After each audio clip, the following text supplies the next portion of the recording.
Meditations on First Philosophy is رینے Descartes.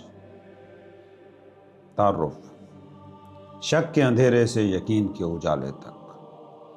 کیا آپ نے کبھی رات کے پچھلے پہر جب دنیا خاموش ہو جاتی ہے اپنے آپ سے یہ سوال پوچھا ہے کہ جو کچھ میں دیکھ رہا ہوں، جو زندگی میں جی رہا ہوں، کیا یہ سب واقعی سچ ہے؟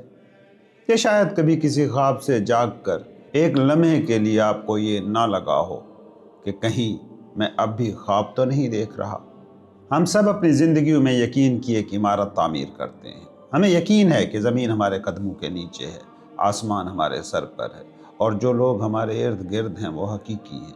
لیکن ذرا سوچیں، اگر کوئی آپ سے کہے کہ یہ سب ایک دھوکہ ہو سکتا ہے، ایک ڈیلیوژن، اگر کوئی کہے کہ آپ کے حواس جن پر آپ آنکھیں بند کر کے بھروسہ کرتے ہیں وہ دراصل آپ کے سب سے بڑے دشمن ہیں۔ آج سے تقریباً 400 سال پہلے فرانس کے ایک تنہا اور ذہین شخص رینے ڈیکارٹ نے بھی یہی سوچا، لیکن وہ صرف یہ سوچ کر رک نہیں گیا۔ اس نے ایک سرد رات ہالینڈ کے ایک چھوٹے سے کمرے میں آگ کے الاؤ کے پاس بیٹھ کر ایک ایسا خطرناک فیصلہ کیا جس نے پوری انسانی تاریخ کا رخ موڑ دیا۔ اس نے فیصلہ کیا کہ وہ اپنی پوری زندگی کی کمائی، اپنے سارے علم، اپنے سارے عقیدے، اپنی ساری یادیں، سب کچھ شک کی آگ میں پھینک دے گا۔ اس نے سوچا کہ اگر مجھے سچائی تک پہنچنا ہے تو مجھے پہلے ہر جھوٹ کو، ہر ممکنہ وہم کو، سراب کو، ڈیلیوژن کو اپنے ذہن سے کھرچ کر پھینکنا ہوگا۔ یہ کتاب میڈیٹیشنز آن فرسٹ فلسفی اسی شخص کی روحانی اور ذہنی آپ بیتی ہے۔ یہ کوئی عام فلسفے کی کتاب نہیں ہے، یہ ایک جنگ کی کہانی ہے، ایک انسان کی اپنے ہی ذہن کے ساتھ جنگ کی کہانی۔ یہ ایک ایسے مسافر کی داستان ہے جو شک کے گھپ اندھیرے جنگل میں اکیلا اتر جاتا ہے، جہاں نہ خدا کا یقین باقی رہتا ہے، نہ دنیا کا، اور نہ ہی اپنے جسم کا۔ وہ اس حد تک گر جاتا ہے جہاں اسے لگتا ہے کہ شاید وہ پاگل ہو چکا ہے، یا شاید کوئی طاقتور شیطان اس کے ساتھ کھیل رہا ہے۔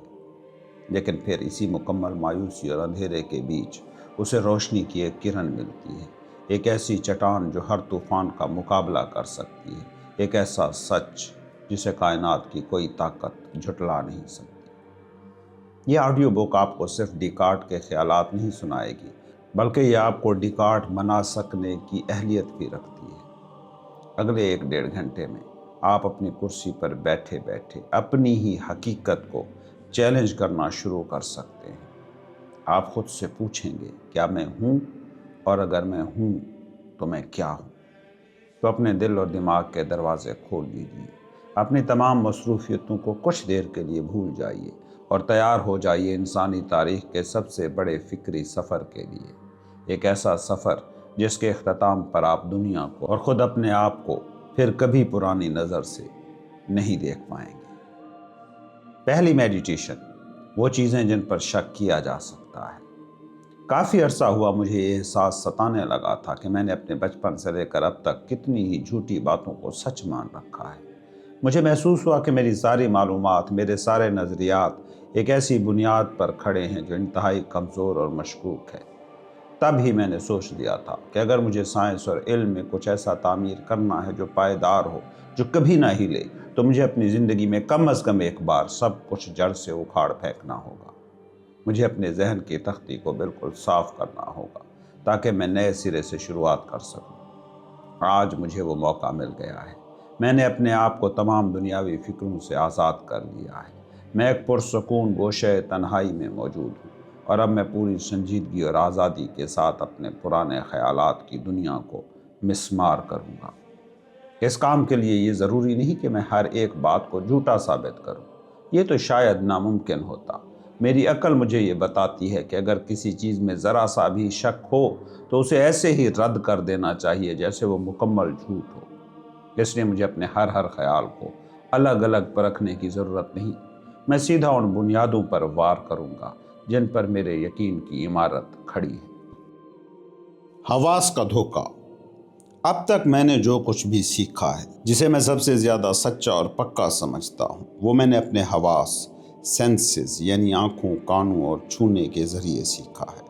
لیکن میں نے بارہا یہ دیکھا ہے کہ یہ حواس مجھے دھوکہ دیتے ہیں۔ کبھی دور سے نظر آنے والا مینار گول لگتا ہے، مگر قریب جاؤ تو وہ چوکور نکلتا ہے۔ کبھی پانی میں ڈالی ہوئی سیدھی چیز ٹیڑھی نظر آتی ہے۔ اور دانش مندی کا تقاضا یہ ہے کہ جو ایک بار دھوکہ دے دے اس پر دوبارہ کبھی مکمل بھروسہ نہ کیا جائے۔ لیکن شاید آپ کہیں کہ ٹھیک ہے، حواس کبھی کبھی دور کی چیزوں میں دھوکہ دیتے ہوں گے، لیکن کچھ چیزیں ایسی ہیں جن پر شک کرنا دیوانگی معلوم ہوتا ہے۔ مثلاً یہ کہ میں یہاں بیٹھا ہوں، میرے جسم پر یہ لباس ہے، میرے ہاتھ میں یہ کاغذ ہے اور میں آگ کی تپش محسوس کر رہا ہوں۔ ان باتوں کا انکار تو صرف کوئی پاگل ہی کر سکتا ہے، جو خود کو بادشاہ سمجھتا ہو حالانکہ وہ فقیر ہو، یا وہ جو یہ سمجھتا ہو کہ اس کا جسم کانچ کا بنا ہوا ہے۔ لیکن ذرا ٹھہریے، میں ایک انسان ہوں اور میری عادت ہے کہ میں رات کو سوتا ہوں اور خواب میں اکثر وہی چیزیں دیکھتا ہوں جو یہ پاگل لوگ جاگتے ہوئے دیکھتے ہیں۔ خواب اور حقیقت۔ کتنی ہی بار ایسا ہوا ہے کہ میں نے خواب میں دیکھا کہ میں یہاں ہوں، آگ کے سامنے بیٹھا ہوں، اپنا کوٹ پہنے ہوئے ہوں، حالانکہ حقیقت میں بستر پر برہنہ لیٹا ہوا گہری نیند میں تھا۔ اس لمحے مجھے لگ رہا ہے کہ میں جاگ رہا ہوں، میں اپنی آنکھیں کھول رہا ہوں، سر ہلا رہا ہوں، اپنا ہاتھ بڑھا رہا ہوں۔ جو کچھ خواب میں ہوتا ہے وہ اتنا واضح اور صاف نہیں ہوتا، لیکن جب میں غور کرتا ہوں تو مجھے یاد آتا ہے کہ ماضی میں کئی بار خوابوں نے مجھے بالکل اسی طرح دھوکہ دیا تھا۔ مجھے خواب میں بھی یہ یقین تھا کہ وہ حقیقت ہے۔ اگر میں خواب اور جاگنے کی کیفیت کا موازنہ کروں تو میں حیرت زدہ رہ جاتا ہوں کہ میرے پاس کوئی ایک بھی ایسی قطعی نشانی، شور سائن نہیں ہے جس سے میں یہ ثابت کر سکوں کہ میں اس وقت خواب نہیں دیکھ رہا۔ یہ خیال اتنا طاقتور ہے کہ مجھے اب شک ہونے لگا ہے کہ شاید میں اس وقت بھی سو رہا ہوں اور خواب دیکھ رہا ہوں۔ تصور کی دنیا اور مصوری۔ چلیے فرض کر لیتے ہیں ہم سو رہے ہیں، فرض کر لیتے ہیں کہ یہ ہاتھ اور یہ پورا جسم صرف ایک وہم ہے، لیکن پھر بھی ہمارے ذہن میں جو تصویریں بنتی ہیں وہ مصوری کے نمونوں کی طرح ہیں۔ مصور چاہے کتنا ہی عجیب و غریب مخلوق بنا دے، آدھا انسان آدھا جانور، وہ اس کے لیے رنگ اور شکلیں تو حقیقت سے ہی ادھار لیتا ہے۔ اسی طرح چاہے یہ جسم جھوٹ ہو، مگر آنکھ، سر، ہاتھ اور رنگ جیسی چیزیں تو کہیں نہ کہیں موجود ہوں گی، یا اس سے بھی سادہ چیزیں کہ جیسے جسامت، ایکسٹینشن، شکل، فارم، مقدار اور وقت۔ شاید یہی وجہ ہے کہ فزکس، فلکیات اور میڈیسن جیسے علوم مشکوک ہیں، کیونکہ یہ ان چیزوں پر منحصر ہیں جو بدلتی رہتی ہیں۔ لیکن ریاضی اور جیومیٹری یہ کچھ اور ہیں۔ چاہے میں جاگ رہا ہوں یا سو رہا ہوں، 2 اور 3 مل کر 5 ہی ہوتے ہیں، اور مربع، اسکوائر کے 4 ہی کونے ہوتے ہیں۔ بظاہر ایسا لگتا ہے کہ ان سچائیوں پر شک نہیں کیا جا سکتا۔ فریب دینے والا خدا۔ مگر میرے ذہن میں ایک پرانا عقیدہ ہے کہ ایک خدا موجود ہے جو ہر چیز پر قادر ہے۔ تو پھر میں یہ کیسے جان سکتا ہوں کہ اس خدا نے مجھے ایسے نہیں بنایا کہ مجھے ہمیشہ دھوکہ ہو؟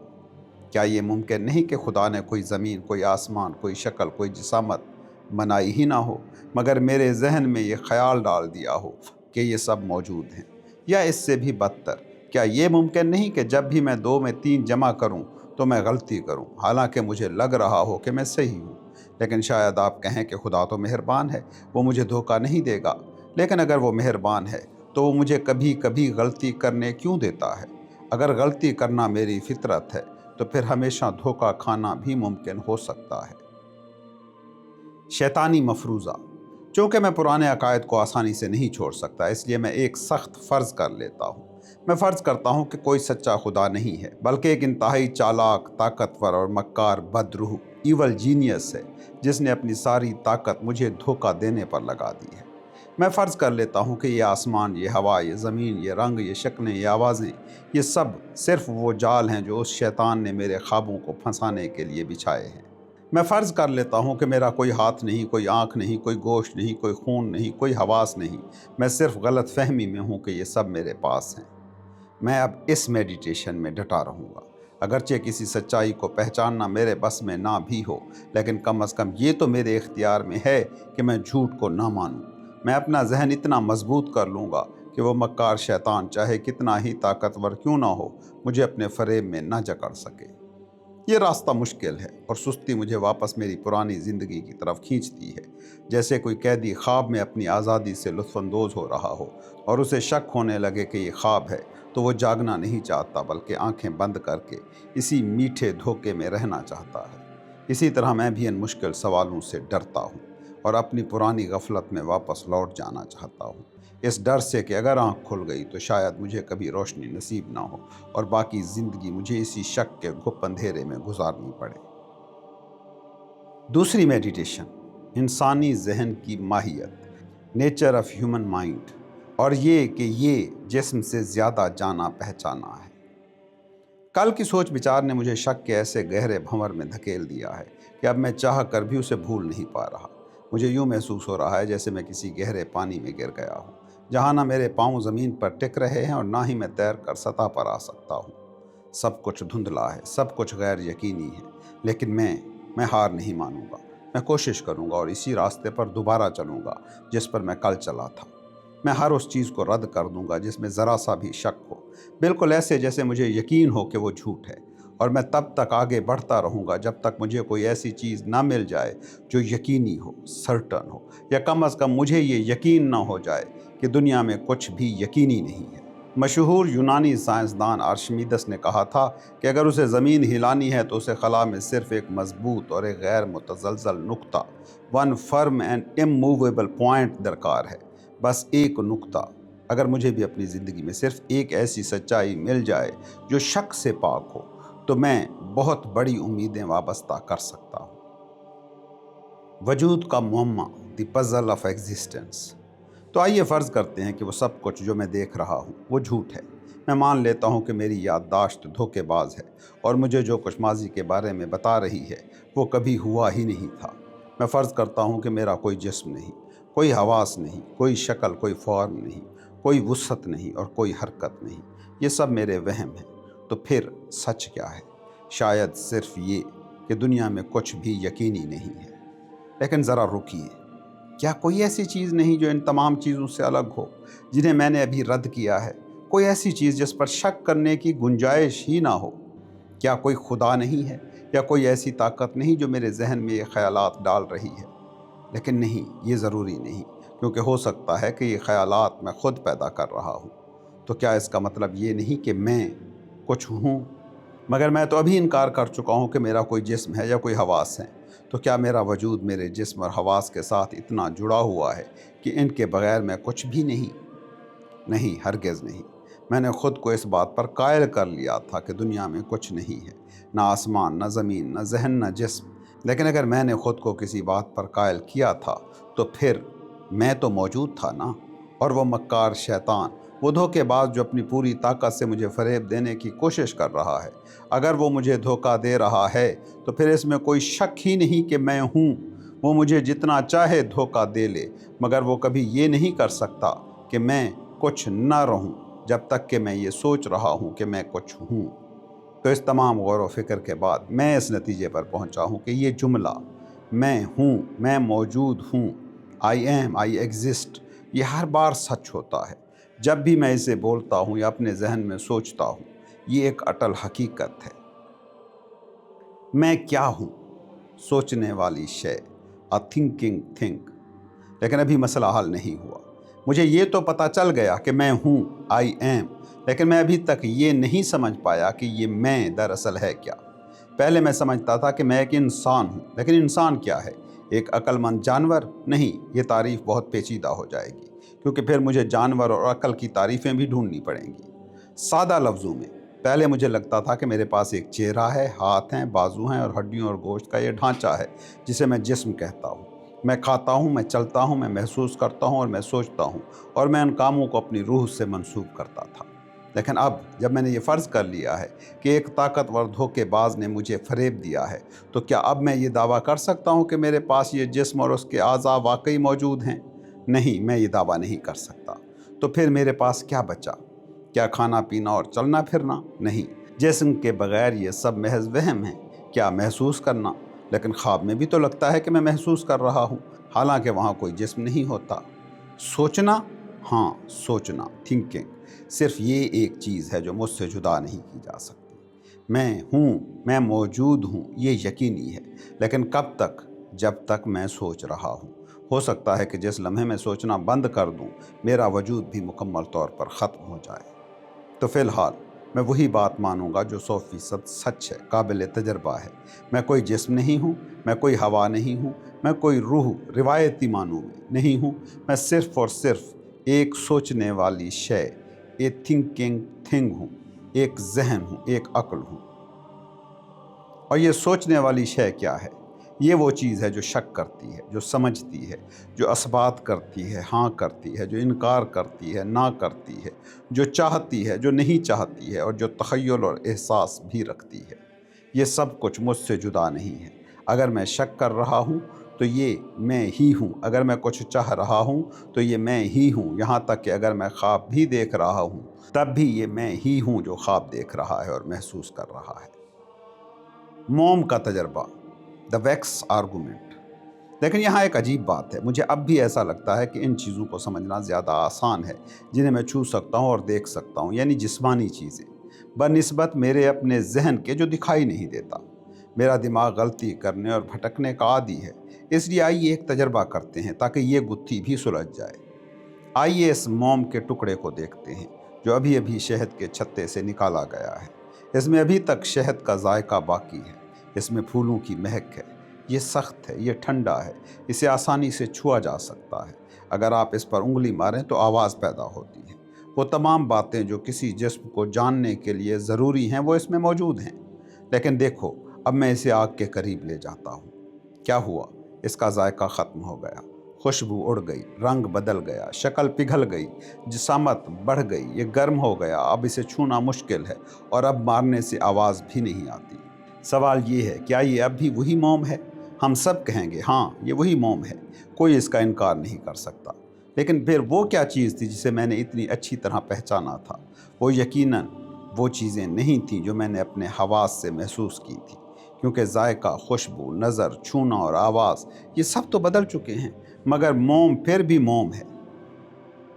شاید سچائی یہ ہے کہ موم وہ مٹھاس، وہ خوشبو، وہ سختی نہیں تھی، بلکہ موم ایک جسم تھا جو پہلے مجھے ان شکلوں میں نظر آ رہا تھا اور اب دوسری شکلوں میں۔ اگر میں وہ سب ہٹا دوں جو موم کی ذات نہیں ہے، یعنی رنگ، خوشبو، شکل، تو پیچھے کیا بچتا ہے؟ صرف ایک ایسی چیز جو پھیلاؤ رکھتی ہے، جو لچکدار ہے، جو بدل سکتی ہے، ایکسٹینڈڈ، فلیکسیبل اینڈ چینجیبل۔ لیکن کیا میں اپنے تخیل، امیجینیشن سے یہ جان سکتا ہوں کہ یہ موم کیسے بدلتا ہے؟ نہیں، کیونکہ یہ موم ہزاروں مختلف شکلیں اختیار کر سکتا ہے اور میرا تخیل ان تمام ہزاروں شکلوں کا احاطہ نہیں کر سکتا۔ تو نتیجہ کیا نکلا؟ نتیجہ یہ ہے کہ میں اس موم کو اپنی آنکھوں سے نہیں دیکھ رہا، میں اسے اپنے تخیل سے نہیں پہچان رہا، بلکہ میں اسے صرف اور صرف اپنی عقل، مائنڈ سے سمجھ رہا ہوں۔ اگرچہ مجھے لگتا ہے کہ میں موم کو آنکھوں سے دیکھ رہا ہوں، لیکن در حقیقت میں اسے اپنی ذہن کی قوت فیصلہ سے سمجھ رہا ہوں۔ جیسے اگر میں کھڑکی سے باہر گلی میں چلتے ہوئے لوگوں کو دیکھوں تو مجھے صرف ٹوپیاں اور کوٹ نظر آتے ہیں۔ ہو سکتا ہے ان کے نیچے روبوٹ ہوں، لیکن میں پھر بھی کہتا ہوں کہ وہ آدمی ہیں۔ کیوں؟ کیونکہ میں نے آنکھوں سے نہیں دیکھا، میں نے دماغ سے فیصلہ کیا۔ نتیجہ، ذہن کی برتری۔ تو اگر میں ایک بے جان موم کے ٹکڑے کو سمجھنے کے لیے اتنا گہرا مشاہدہ کر سکتا ہوں، تو کیا میں خود کو، اپنے ذہن کو اس سے زیادہ بہتر اور واضح طور پر نہیں جان سکتا؟ کیونکہ جب میں موم کو دیکھتا ہوں تو یہ اس بات کا ثبوت ہے کہ میں ہوں۔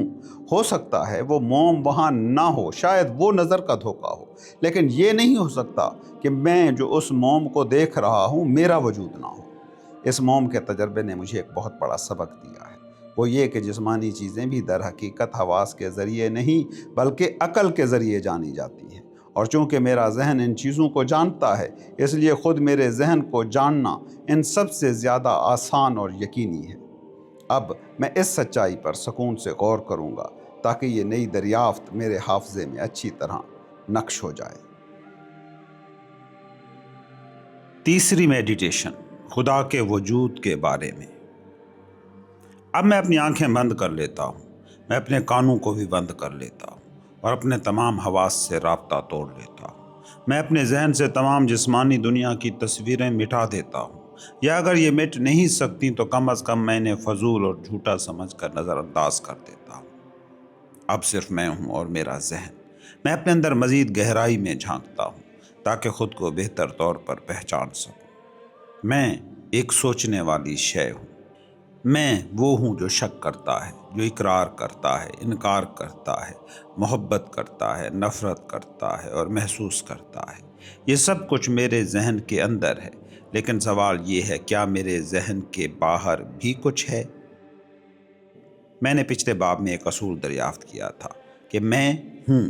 یہ بات مجھے بہت صاف اور واضح، کلیئر اینڈ ڈسٹنکٹ لگی تھی۔ تو کیا میں اسے ایک عام اصول بنا سکتا ہوں؟ کیا میں یہ کہہ سکتا ہوں کہ ہر وہ چیز جسے میں اتنی ہی صفائی اور وضاحت سے سمجھوں گا وہ سچ ہوگی؟ بظاہر تو یہ اصول ٹھیک لگتا ہے، لیکن ذرا رکیے۔ میں نے پہلے بھی بہت سی چیزوں کو صاف اور واضح سمجھا تھا، جیسے زمین کو، آسمان کو، ستاروں کو، لیکن بعد میں مجھے شک ہوا کہ شاید کوئی دھوکے باز طاقت میرے ساتھ کھیل رہی ہے۔ تو جب تک میں یہ مسئلہ حل نہیں کر لیتا کہ آیا کوئی خدا موجود ہے، اور اگر ہے تو کیا وہ دھوکے باز ہے، تب تک میں کسی بھی دوسری چیز پر مکمل یقین نہیں کر سکتا۔ اس لیے آج مجھے اس سوال کا جواب تلاش کرنا ہوگا، کیا خدا موجود ہے؟ خیالات کی دنیا، دی انوینٹری آف تھاٹس۔ خدا کو ڈھونڈنے کے لیے مجھے اپنے ذہن کے اندر موجود خیالات کا جائزہ لینا ہوگا۔ میرے ذہن میں 3 طرح کی چیزیں ہیں: تصویریں، آئیڈیاز، جیسے کسی انسان، جانور یا فرشتے کا خیال; جذبات، وولیشنز، افیکٹس، جیسے ڈر، خواہش یا خوشی; فیصلے، ججمنٹس، یعنی جب میں کہتا ہوں کہ یہ چیز سچ ہے یا یہ جھوٹ ہے۔ غلطی صرف تیسری قسم میں ہوتی ہے، یعنی فیصلے میں۔ اگر میں صرف ایک شعر کا تصور کروں تو یہ غلط نہیں ہے۔ غلطی تب ہوتی ہے جب میں یہ فیصلہ کر لوں کہ یہ شعر واقعی میرے کمرے میں موجود ہے۔ اب سوال یہ ہے کہ میرے ذہن میں یہ خیالات آتے کہاں سے ہیں؟ کچھ خیالات تو مجھے پیدائشی لگتے ہیں، جیسے سچائی کا خیال یا سوچنے کا خیال۔ کچھ خیالات باہر سے آئے ہوئے لگتے ہیں، جیسے سورج کی گرمی یا آگ کی تپش، اور کچھ خیالات خود ساختہ ہوتے ہیں، جیسے میں خود پریوں یا اڑنے والے گھوڑوں کا تصور کر لوں۔ لیکن سب سے بڑا معمہ ایک خاص خیال ہے: خدا کا خیال۔ میرے ذہن میں ایک خیال موجود ہے جو باقی سب سے الگ ہے۔ یہ ایک ایسی ہستی کا خیال ہے جو ابدی ہے، لامحدود ہے، ہر چیز کو جاننے والی ہے، ہر طاقت کی مالک ہے، اور جس نے مجھے اور ساری کائنات کو پیدا کیا ہے۔ سوال یہ ہے، یہ خیال میرے ذہن میں آیا کہاں سے؟ یہاں منطق کا ایک بہت ہی اہم اور بنیادی اصول ہے جسے آپ کو غور سے سننا ہوگا۔ کوئی بھی چیز کچھ نہیں، نتھنگ سے پیدا نہیں ہو سکتی، اور جتنا اثر یعنی ایفیکٹ میں دم ہے، اتنا ہی دم اس کی وجہ یعنی کاز میں بھی ہونا چاہیے۔ آسان لفظوں میں، ایک چھوٹی چیز بڑی چیز کو پیدا نہیں کر سکتی۔ اگر آپ کو گرمی محسوس ہو رہی ہے تو ضروری ہے کہ جس چیز سے گرمی آ رہی ہے، جیسے آگ، وہ خود بھی گرم ہو۔ ایک ٹھنڈا پتھر گرمی پیدا نہیں کر سکتا۔ بالکل اسی طرح خیالات کی بھی اپنی ایک طاقت ہوتی ہے۔ اگر میرے ذہن میں ایک پتھر کا خیال ہے تو ہو سکتا ہے یہ میں نے خود بنایا ہو، کیونکہ میں بہرحال پتھر سے زیادہ پیچیدہ ہوں۔ اگر میرے ذہن میں فرشتے کا خیال ہے تو میں اسے انسانوں اور خدا کے خیال کو ملا کر بنا سکتا ہوں۔ لیکن خدا کا خیال، ایک ایسی ہستی جو لامحدود ہے، انفینائٹ ہے، اور ایک ایسی ہستی جو کامل ہے، پرفیکٹ ہے۔ دوسری طرف میں ہوں جو محدود ہے، فائنائٹ ہے، میں جو نامکمل ہے۔ میں تو ہر وقت شک میں مبتلا رہتا ہوں۔ تو پھر ایک محدود اور نامکمل انسان کے چھوٹے سے ذہن میں لامحدودیت اور کمال، پرفیکشن کا خیال کیسے سمایا؟ کیا میں یہ خیال خود بنا سکتا ہوں؟ نہیں، کیونکہ میں اپنے سے بڑی چیز کا تصور خود سے تخلیق نہیں کر سکتا۔ مجھے کمال کا پتہ ہی کیسے چلا جبکہ میں خود نامکمل ہوں؟ مجھے کیسے معلوم کہ میں جاہل ہوں اگر میرے پاس علم کل کا کوئی پیمانہ نہ ہو؟ اس کا مطلب یہ ہے کہ لامحدودیت کا خیال میرے اندر کسی ایسی ہستی نے رکھا ہے جو خود واقعی لامحدود ہے، اور وہ ہستی خدا ہے۔ کیا میں خود خدا ہوں؟ شاید آپ سوچیں کہ ہو سکتا ہے میں خود خدا ہوں، ہو سکتا ہے میرے اندر یہ ساری طاقتیں چھپی ہوئی ہوں اور مجھے خبر نہ ہو، لیکن نہیں، میں دیکھ رہا ہوں کہ میرا علم آہستہ آہستہ بڑھ رہا ہے۔ خدا کا علم تو کامل ہوتا ہے، وہ بڑھتا نہیں، وہ پہلے سے مکمل ہوتا ہے۔ میں تو شک کرتا ہوں، خدا شک نہیں کرتا۔ میں تو محتاج ہوں، خدا بے نیاز ہے۔ تو یہ ثابت ہوا کہ میں اکیلا اس کائنات میں نہیں ہوں، میرے علاوہ بھی کوئی ہے، ایک ایسی ہستی جو ہر لحاظ سے مکمل ہے اور جس نے یہ کمال کا خیال، تھاٹ آف پرفیکشن، میرے ذہن میں ایسے ہی رکھ دیا ہے جیسے ایک کاریگر برتن بنانے کے بعد اس پر اپنا نام یا نشان، ٹریڈ مارک کندہ کر دیتا ہے۔ خدا اور دھوکہ۔ اب آخری اور سب سے اہم سوال، کیا یہ طاقتور خدا مجھے دھوکہ دے رہا ہے؟ میں نے پہلے سوچا تھا کہ شاید کوئی شیطانی جینیس مجھے بے وقوف بنا رہا ہے، لیکن اب جب میں خدا کے تصور پر غور کرتا ہوں تو مجھے سمجھ آتی ہے کہ خدا دھوکے باز نہیں ہو سکتا۔ کیوں؟ کیونکہ دھوکہ دینا کمزوری کی نشانی ہے۔ انسان جھوٹ کب بولتا ہے؟ جب وہ ڈرتا ہے، یا جب وہ کچھ چھپانا چاہتا ہے، یا جب اس میں کوئی کمی ہوتی ہے۔ مگر ہم پہلے ہی یہ مان چکے ہیں، خدا کامل ہے، پرفیکٹ ہے، اس میں کوئی کمی نہیں ہے، کوئی کمزوری نہیں ہے، اور جو کامل ہو، جس میں کوئی کمزوری نہ ہو، وہ دھوکہ نہیں دے سکتا۔ فریب اور کمال ایک جگہ جمع نہیں ہو سکتے۔ نتیجہ، آج کے اس مراقبے نے مجھے ایک بہت بڑی روشنی دی ہے۔ مجھے یقین ہو گیا ہے کہ میں موجود ہوں کیونکہ میں سوچتا ہوں، خدا موجود ہے کیونکہ میرے پاس کمال کا خیال ہے جو میں خود نہیں بنا سکتا۔ تیسرا، خدا دھوکے باز نہیں ہے کیونکہ وہ کامل ہے۔ یہ دریافت مجھے اس اندھیرے کنویں سے باہر نکال لائی ہے جہاں میں کل گرا تھا۔ اب میرے پاس ایک سہارا ہے۔ اب میں جانتا ہوں کہ کائنات لاوارث نہیں ہے اور میرا ذہن کسی شیطان کے ہاتھ میں نہیں ہے۔ اب اس نئی روشنی میں اگلی بار اس سوال کی طرف بڑھوں گا کہ اگر خدا سچا ہے اور دھوکہ نہیں دیتا تو پھر ہم انسان غلطیاں کیوں کرتے ہیں؟ یہ جھوٹ اور یہ غلط فہمی دنیا میں کہاں سے آتی ہے؟ چوتھی میڈیٹیشن، سچ اور جھوٹ کے بارے میں، آف ٹروتھ اینڈ ایرر۔ پچھلے کچھ دنوں میں مادی دنیا سے کٹ کر اپنے ذہن کی گہرائیوں میں اتر چکا ہوں اور اب مجھے عجیب سا سکون محسوس ہو رہا ہے۔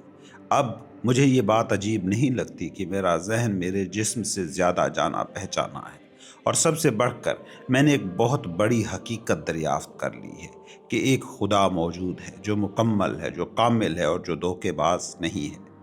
لیکن جیسے ہی میں اس روشنی میں آگے بڑھتا ہوں، ایک نیا اور بہت بڑا سایہ میرے سامنے کھڑا ہو جاتا ہے۔ یہ سایہ ایک سوال ہے۔ اگر تو خدا نے مجھے بنایا ہے اور خدا ہر لحاظ سے کامل ہے، وہ دھوکے باز نہیں ہے، تو پھر میں غلطیاں کیوں کرتا ہوں؟ سوچیں ذرا، اگر ایک ماہر کاریگر کوئی مشین بنائے تو وہ مشین بہترین ہونی چاہیے۔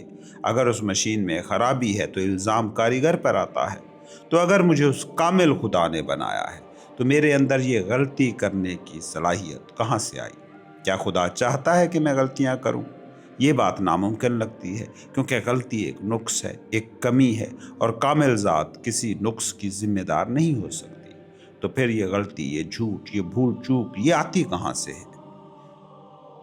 دو انتہاؤں کے درمیان جب میں غور کرتا ہوں تو مجھے لگتا ہے کہ میں خدا اور کچھ نہیں، نتھنگنیس کے درمیان کہیں لٹکا ہوا ہوں۔ ایک طرف خدا ہے جو وجود مطلق ہے، جو سب کچھ ہے، اور دوسری طرف عدم ہے، یعنی بالکل کچھ نہیں، مکمل خلا۔ میں ان دونوں کے بیچ میں ہوں۔ چونکہ مجھے خدا نے بنایا ہے، میرے اندر سچائی کا مادہ ہے، لیکن چونکہ میں خدا نہیں ہوں، میں کچھ نہیں، نتھنگنیس کا بھی حصہ رکھتا ہوں۔ میں محدود بھی ہوں، میرے اندر کمیاں بھی ہیں۔ غلطی کوئی ایسی چیز نہیں جو خدا نے میرے اندر ڈالی ہو، جیسے کوئی پرزہ نہیں، غلطی صرف کمی کا نام ہے۔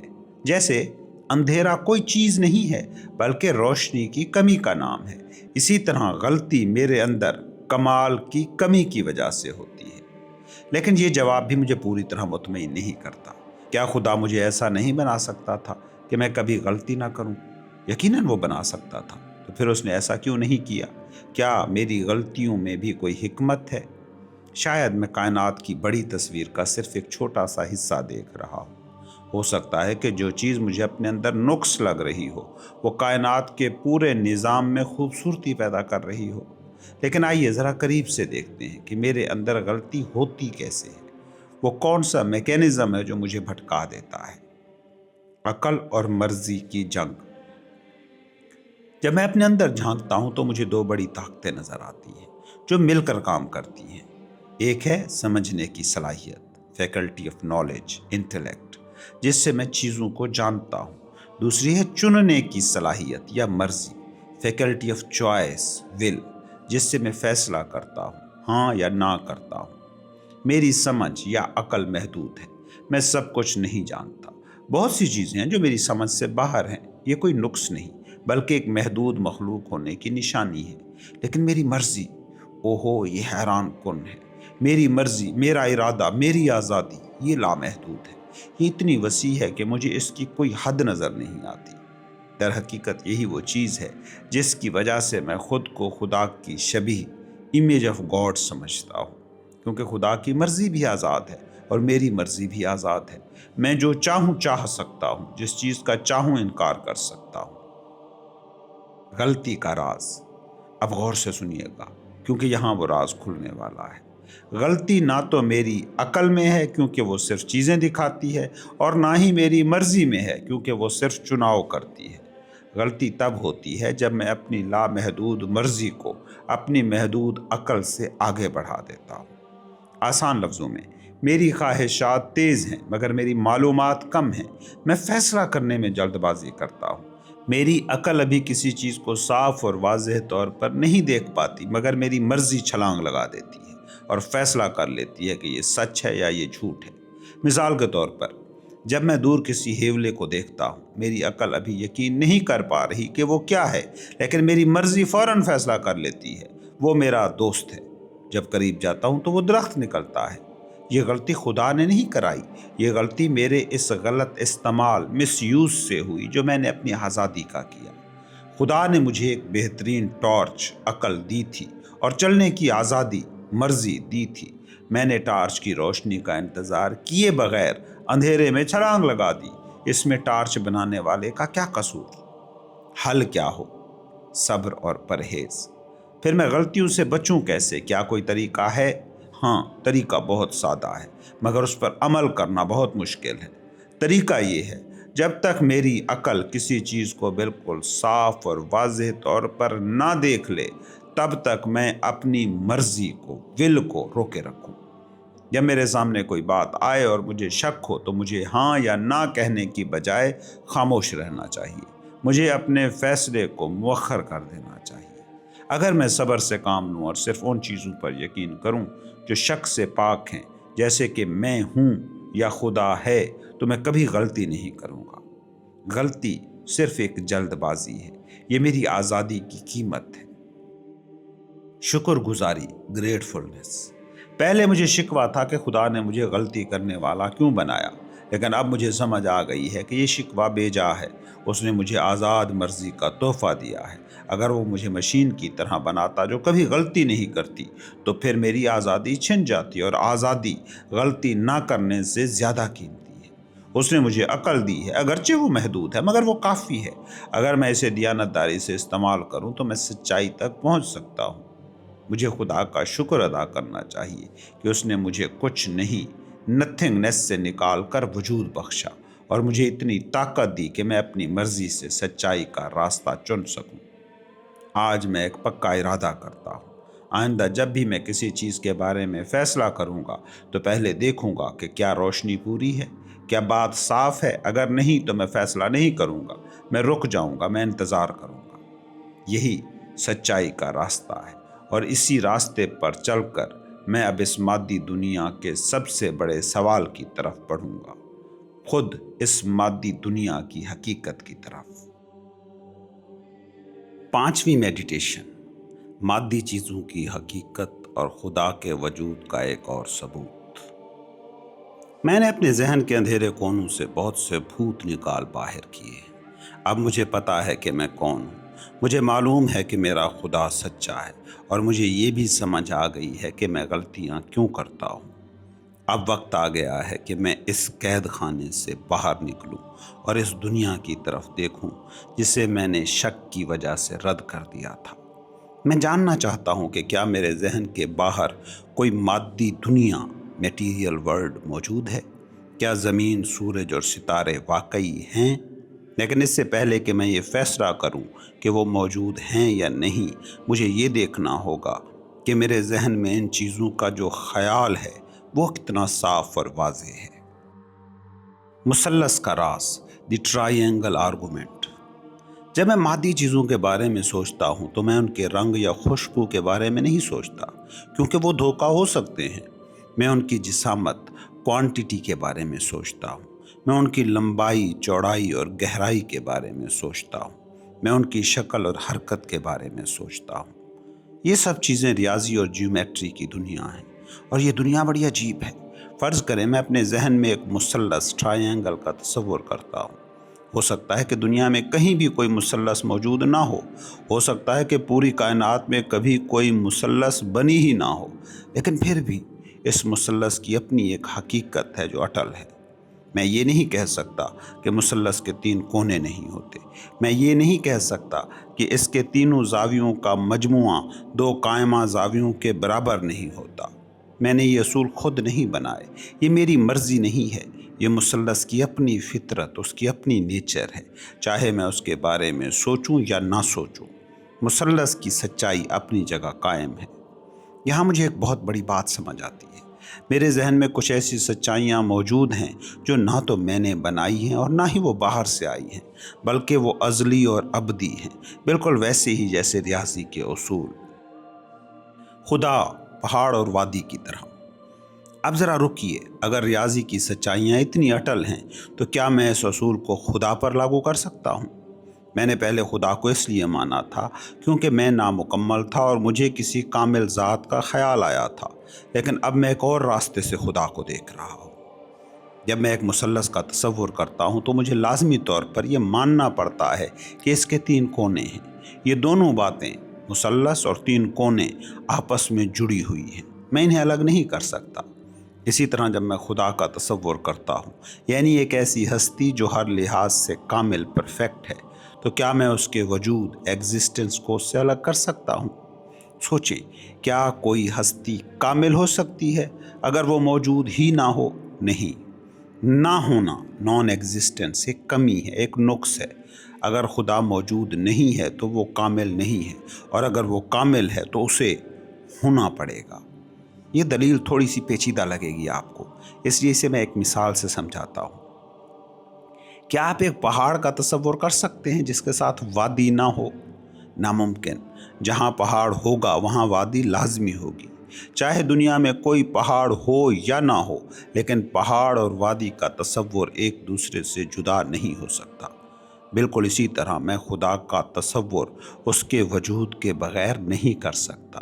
یہ میری مرضی نہیں ہے کہ میں زبردستی خدا کو موجود مان رہا ہوں۔ نہیں، یہ خود خدا کے تصور کی ضرورت ہے کہ وہ موجود ہو۔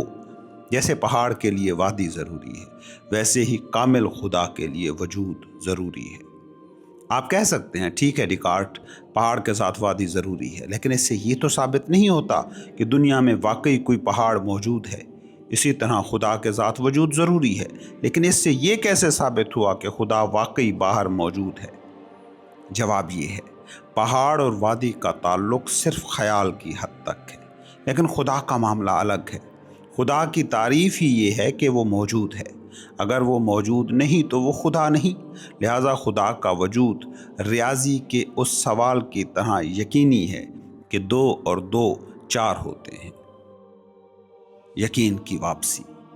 یہ دریافت میرے لیے زندگی کی سب سے بڑی راحت ہے۔ کیوں؟ کیونکہ اب مجھے یقین کا اصل لنگر مل گیا ہے۔ دیکھیں، میں بہت سی چیزوں پر یقین رکھتا ہوں، جیسے جیومیٹری کے ثبوت۔ جب میں انہیں حل کر رہا ہوتا ہوں مجھے یقین ہوتا ہے، لیکن جب میں حل نہیں کر رہا ہوتا اور صرف یاد کرتا ہوں تو مجھے شک ہو سکتا ہے کہ شاید میں بھول گیا ہوں، یا شاید کسی شیطان نے مجھے غلط یاد کرایا ہو۔ لیکن اب جب میں جان گیا ہوں کہ خدا موجود ہے اور وہ سچا ہے اور وہ دھوکے باز نہیں ہے، تو اب میرا علم محفوظ ہو گیا ہے۔ اب مجھے پتا ہے کہ جو چیز میں نے ایک بار صاف اور واضح طور پر سمجھ لی تھی وہ ہمیشہ سچ رہے گی، چاہے میں اس کے بارے میں اس وقت سوچ رہا ہوں یا نہیں، کیونکہ خدا نے میری یادداشت اور میری عقل کی ضمانت دے دی ہے۔ اگر میں خدا کو نہ پہچانتا تو میں کبھی بھی سائنس پر بھروسہ نہ کر پاتا۔ میں ہمیشہ شک میں رہتا کہ کہیں کائنات کے اصول بدل تو نہیں جائیں گے، کہیں کل کو مثلث کے 4 کونے تو نہیں ہو جائیں گے۔ لیکن چونکہ خدا ہے اور وہ اپنی بات سے نہیں پھرتا، اس لیے سائنس ممکن ہے، ریاضی ممکن ہے، یقین ممکن ہے۔ آج میں نے نہ صرف خدا کو دوبارہ پا لیا ہے بلکہ میں نے سائنس کی بنیاد بھی رکھ دی ہے۔ اب میرے پاس وہ چابی ہے جس سے میں مادی دنیا کا دروازہ کھول سکتا ہوں اور یقین کے ساتھ کہہ سکتا ہوں کہ ہاں، یہ سب کچھ محض ایک خواب نہیں ہے۔ لیکن وہ آخری دروازہ، مادی دنیا کا ثبوت، وہ ہم اگلی اور آخری میڈیٹیشن میں کھولیں گے۔ چھٹی میڈیٹیشن، مادی چیزوں کا وجود اور روح اور جسم کا حقیقی فرق۔ آخر کار ہم اس سفر کے آخری موڑ پر آ پہنچے ہیں۔ میں نے خدا کو پا لیا ہے، میں نے خود کو پہچان لیا ہے۔ اب صرف ایک سوال باقی ہے، کیا یہ دنیا، یہ زمین، یہ لوگ، یہ سب واقعی موجود ہیں؟ آج میں اس دیوار کو گرا دوں گا جو میرے اور باہر کی دنیا کے درمیان کھڑی ہے، لیکن میں یہ کام جذبات سے نہیں بلکہ اسی ٹھنڈی اور بے رحم منطق سے کروں گا جس نے مجھے یہاں تک پہنچایا ہے۔ عقل بامقابلہ تخیل، انٹلیکٹ وی ایس امیجینیشن۔ سب سے پہلے مجھے اپنے ذہن کے 2 اوزاروں کا، ٹولز کا فرق سمجھنا ہوگا۔ ایک ہے عقل، انٹلیکٹ، اور دوسرا ہے تخیل، امیجینیشن۔ فرق کیا ہے؟ فرض کریں میں آپ سے کہتا ہوں کہ ایک مثلث، ٹرائی اینگل کا تصور کریں۔ آپ فوراً اپنی ذہنی آنکھ سے 3 کونوں والی شکل دیکھ لیں گے، یہ ہے تخیل۔ لیکن اب میں آپ سے کہتا ہوں کہ 1000 کونے والی شکل کا تصور کریں، کیا آپ اسے دیکھ سکتے ہیں؟ نہیں۔ آپ کوشش کریں تو شاید آپ کو ایک گول دائرہ سا نظر آ جائے، مگر آپ 1000 کونوں کو الگ الگ نہیں گن سکیں گے۔ لیکن کیا آپ کا دماغ سمجھ سکتا ہے کہ 1000 کونوں والی شکل کیا ہوتی ہے؟ جی ہاں، آپ کو پتا ہے کہ یہ کیا ہے، آپ اس کی ریاضی جانتے ہیں۔ یہاں ایک بہت بڑا راز چھپا ہے۔ میرا ذہن، انٹلیکٹ، عقل 1000 کونوں والی شکل کو اتنی ہی آسانی سے سمجھتا ہے جتنا 3 کونوں والی کو، لیکن میرا تخیل اسے دیکھنے سے قاصر ہے۔ اس کا مطلب ہے کہ تخیل میری خالص روح یا ذہن کا لازمی حصہ نہیں ہے، یہ ایک اضافی چیز ہے۔ ایسا لگتا ہے کہ جب میں سوچتا ہوں تو میں اپنے اندر دیکھتا ہوں، لیکن جب میں تخیل کرتا ہوں تو میں کسی باہر کی چیز کی طرف دیکھتا ہوں۔ شاید میرا تخیل اس لیے کام کرتا ہے کہ میرا ذہن ایک جسم کے ساتھ جڑا ہوا ہے۔ شاید تخیل میرے ذہن کی وہ کھڑکی ہے جو جسم کی طرف کھلتی ہے۔ یہ ابھی تک ثبوت تو نہیں ہے، لیکن یہ ایک بہت مضبوط اشارہ ہے کہ جسم موجود ہو سکتا ہے۔ حواس کی واپسی، ریٹرن آف دی سینسز۔ اب میں دوبارہ اپنے حواس کی طرف دیکھتا ہوں جنہیں میں نے شروع میں رد کر دیا تھا۔ میں دیکھتا ہوں کہ مجھے بھوک لگتی ہے، پیاس لگتی ہے، درد ہوتا ہے، گرمی لگتی ہے۔ یہ احساسات میری مرضی سے نہیں آتے۔ میں یہ نہیں کہہ سکتا کہ مجھے درد نہ ہو اور درد رک جائے، یہ مجھ پر تھوپے جاتے ہیں۔ اگر یہ احساسات میں خود پیدا نہیں کر رہا تو یہ کہاں سے آ رہے ہیں؟ یقیناً کسی ایسی چیز سے جو میرے ذہن سے الگ ہے۔ اور سب سے اہم بات، مجھے ایک بہت شدید قدرتی اور طاقتور رجحان محسوس ہوتا ہے کہ یہ احساسات مادی چیزوں سے آ رہے ہیں۔ مجھے لگتا ہے کہ یہ گرمی آگ سے آ رہی ہے، یہ درد چوٹ سے آ رہا ہے۔ اب یہاں خدا کی باری آتی ہے۔ میں ثابت کر چکا ہوں کہ خدا موجود ہے اور وہ دھوکے باز نہیں ہے۔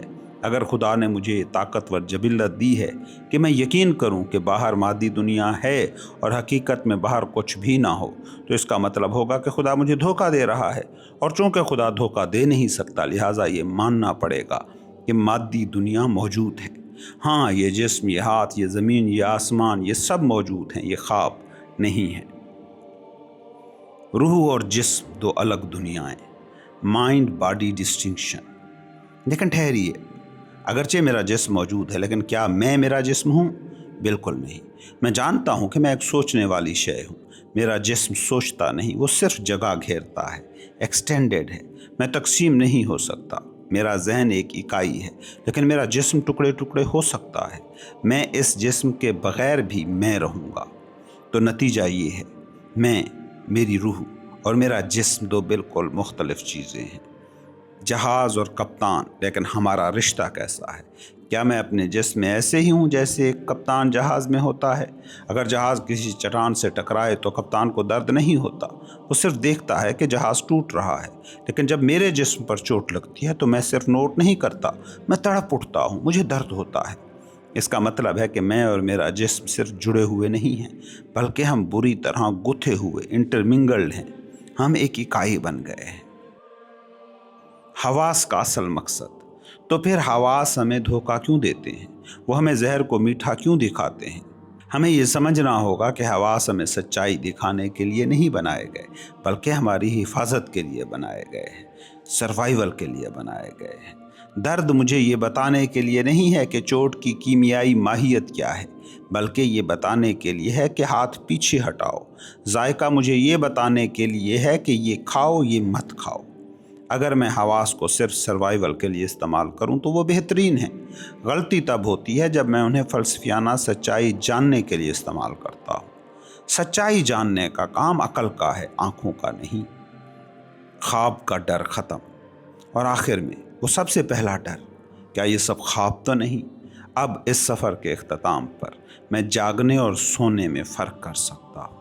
خوابوں میں چیزیں بے ترتیب ہوتی ہیں، وہاں اچانک کوئی غائب ہو جاتا ہے، کوئی منطق نہیں ہوتی۔ میرا حافظہ خواب کے واقعات کو میری باقی زندگی سے نہیں جوڑ سکتا، لیکن جاگتے ہوئے میری زندگی کا ایک تسلسل، کانٹینیوٹی ہے۔ میں جانتا ہوں میں کل کہاں تھا، میں جانتا ہوں آج کہاں ہوں۔ میں اپنی یادداشت، اپنے حواس اور اپنی عقل کو ملا کر چیزوں کو پرکھ سکتا ہوں۔ اگر میں اپنی آنکھوں سے دیکھوں، کانوں سے سنوں اور اپنی عقل سے تصدیق کروں اور خدا کی سچائی پر بھروسہ رکھوں تو پھر شک کی کوئی گنجائش نہیں رہتی۔ الوداعی کلمات۔ دوستو، یہ وہ سفر تھا جو ہم نے شک کے اندھیروں سے شروع کیا اور یقین کے اجالے میں ختم کیا۔ ہم نے سیکھا کہ ہم سوچتے ہیں، اسی لیے ہم ہیں۔ ہم نے جانا کہ ہم تنہا نہیں، ایک کامل خدا ہمارے ساتھ ہے، اور ہم نے پایا کہ یہ دنیا، یہ رنگ، یہ خوشبوئیں، یہ سب حقیقی ہیں، اور ہم اس خوبصورت مشین جسم میں سوار ایک آزاد روح ہیں۔ زندگی کوئی دھوکہ نہیں ہے، یہ عقل کے ذریعے سمجھنے اور دریافت کرنے کا ایک شاندار موقع ہے۔